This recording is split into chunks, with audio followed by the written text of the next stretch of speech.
Ao final de 1814, a guerra entre os Estados Unidos e a Grã-Bretanha já se prolongava por mais de 2 anos, deixando exaustos ambos os lados.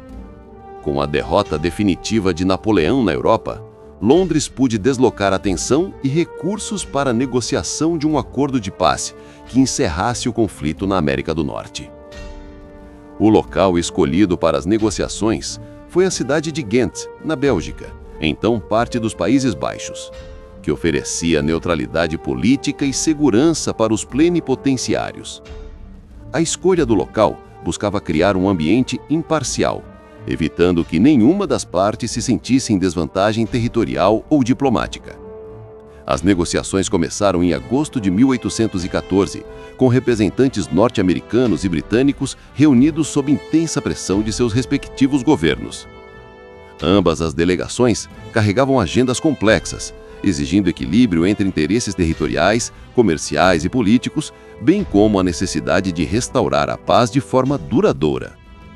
Os diplomatas britânicos estavam interessados principalmente em assegurar respeito às fronteiras canadenses, manter influência sobre povos indígenas como aliados estratégicos e proteger os interesses comerciais na América do Norte.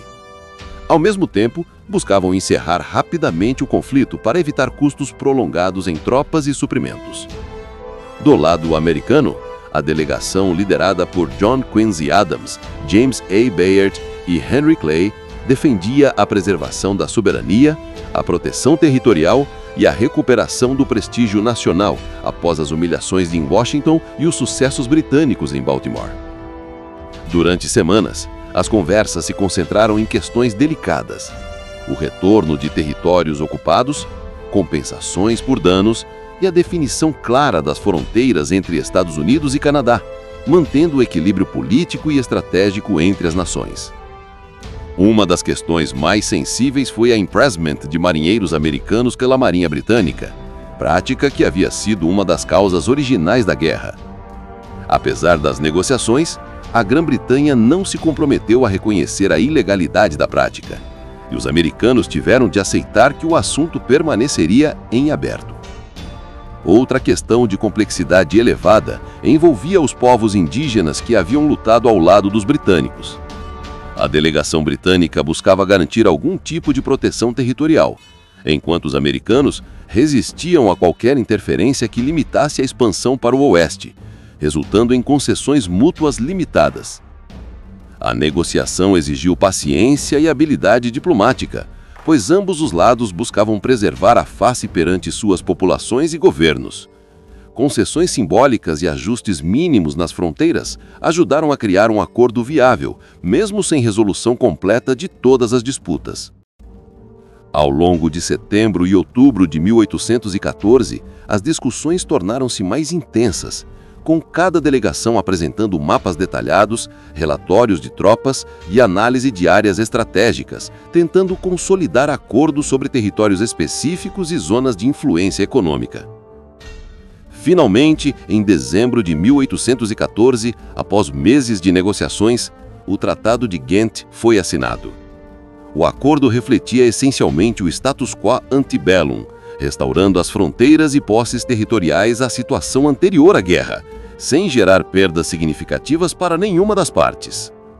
O tratado estipulou que todas as conquistas territoriais deveriam ser devolvidas e que navios e propriedades capturados seriam restituídos, criando um mecanismo de retorno à normalidade sem favorecer explicitamente qualquer nação. Questões como impressment e liberdade de comércio não foram resolvidas formalmente, mas o tratado criou um quadro diplomático que permitiu uma paz duradoura, pois as circunstâncias internacionais, incluindo o fim das guerras napoleônicas, reduziram a pressão para que tais práticas continuassem.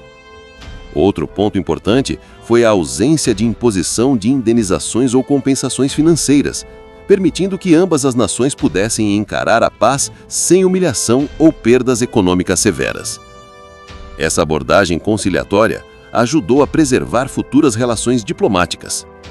Os povos indígenas que haviam lutado ao lado dos britânicos ficaram, em grande parte, sem proteção formal.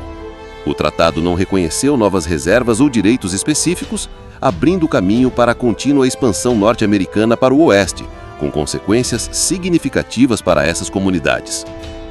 O retorno ao status quo antebellum também permitiu que o comércio entre Estados Unidos e Grã-Bretanha fosse retomado gradualmente, proporcionando estabilidade econômica após anos de bloqueios, embargos e interrupções comerciais que haviam impactado ambos os países.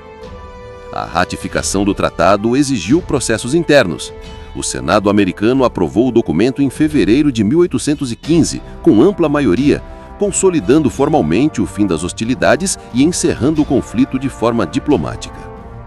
Para a Grã-Bretanha, a ratificação também significava o fim de um esforço militar custoso, permitindo que tropas fossem redistribuídas globalmente e consolidando uma paz que preservava seu domínio na América do Norte sem enfrentar perdas estratégicas significativas. Embora a guerra tivesse se encerrado formalmente, a memória dos combates, das derrotas e vitórias, bem como das figuras militares destacadas, moldou a percepção pública e política nos Estados Unidos, reforçando o nacionalismo e a unidade interna. O Tratado de Ghent, portanto, funcionou como um instrumento pragmático de reconciliação, restaurando fronteiras, permitindo o retorno de territórios e mantendo o equilíbrio político e econômico, mesmo que algumas questões centrais como impressment e direitos indígenas permanecessem sem resolução. Em conclusão, as negociações de Ghent simbolizam a diplomacia cuidadosa e o pragmatismo político do período. Apesar das hostilidades, destruição e perdas humanas, a assinatura do tratado consolidou a paz, restabeleceu o status quo antebellum e lançou as bases para relações futuras mais estáveis entre os Estados Unidos e a Grã-Bretanha.